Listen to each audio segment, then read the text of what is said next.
And then our last solution is, or our last example is with two solutions.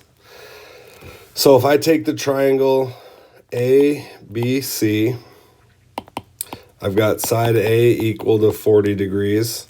I've got side, or angle A is 40 degrees. I've got side A equal to 13, and I've got side B equal to 16.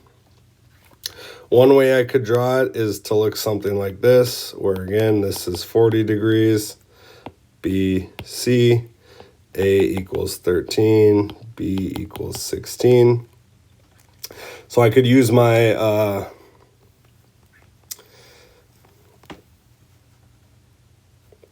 I could use the law of sines to determine what my missing sides are, or missing degrees are. So I would say sine of B over 16 equals sine of 40 over 13.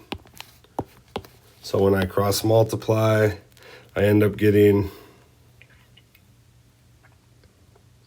sine of B equals 16 times sine 40 all over 13, which is approximately 0.7911.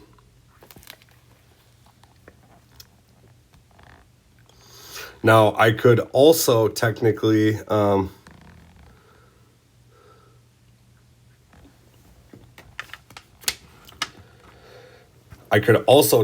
potentially draw this triangle like this, where again I have A, B, and C. This is still 40 degrees. This is still 13. This is still 16. And I can determine the missing angles. Now again, this is not my final answer because I have to take the inverse, which gives me about 52.3 degrees.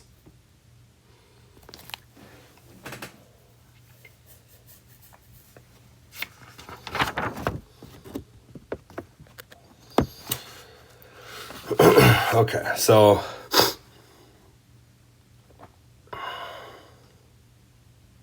there are two angles where sine of B equals 0.7911 between 0 and 180 degrees. One is acute, which is this first example. This is the acute example. And then the other example is the obtuse example. So if we just stick with our acute example, we're going to say, all right, I have 2 degrees. So I'm going to say, all right, to find my third degree, I'm going to subtract 40 and I'm going to subtract 52.3 to get 87.7. So that's for angle C. And then I can use that to find side C of sine 87.7 equal to 13 over sine of 40. C equals 13 sine 87.7 over sine of 40 after we cross multiply, which is about 20.2. So again, in triangle 1, in my acute triangle, I have sine of B equals 52.3, or angle B is 52.3, angle C is 87.7, and side C is 20.2. If I think about my obtuse example, so this second example right here, I could say, all right,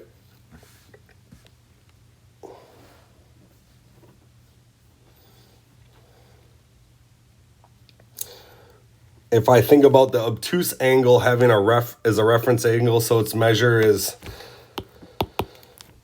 180 minus 52.3 is going to equal 127.7. So B could also potentially be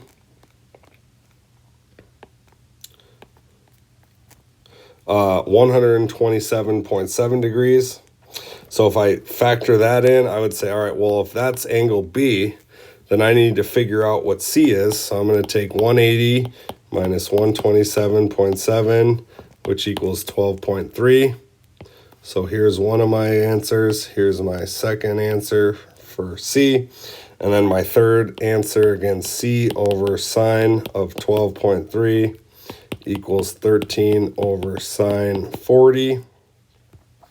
C equals 13 sine 12.3 all over sine of 40 after cross multiplying, and we get about 4.3. So in my obtuse example, side C is 4.3.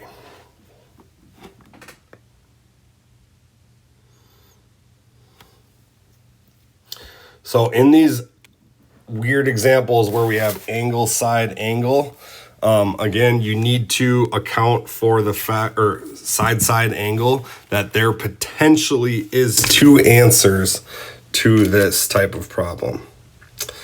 And the last thing that we're going to look at is the area of a triangle.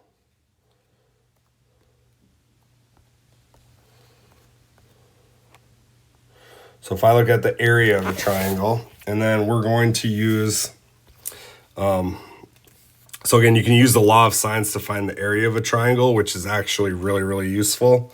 We're going to take this last example. It's a Florida example.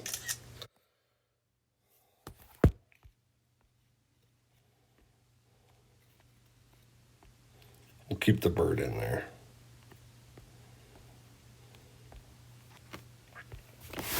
All right, so a black-necked stilts are birds that live throughout Florida and surrounding areas, but breed mostly in the triangular region of the map. Find the area of this region.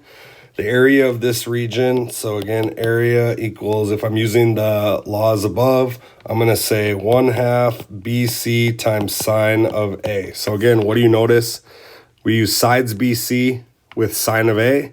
We use sides AC with sine of B, and we use sides AB with sine of C. So whatever you're given, if you know two sides and one angle, you can figure out what the area is.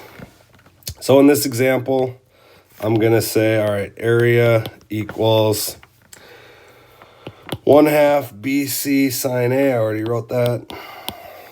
So 1/2 125 times 223 times sine of 54.2. And when you plug that into your calculator, you should get about 11,300. So the area is 11,300 square miles. All right, so just a quick recap. Again, you have to know these formulas, and to understand the law of sines, you have to know this ratio. Sine A over side A equals sine B over side B. It's confusing, I know. Equals sine C over side C. Sine and sine.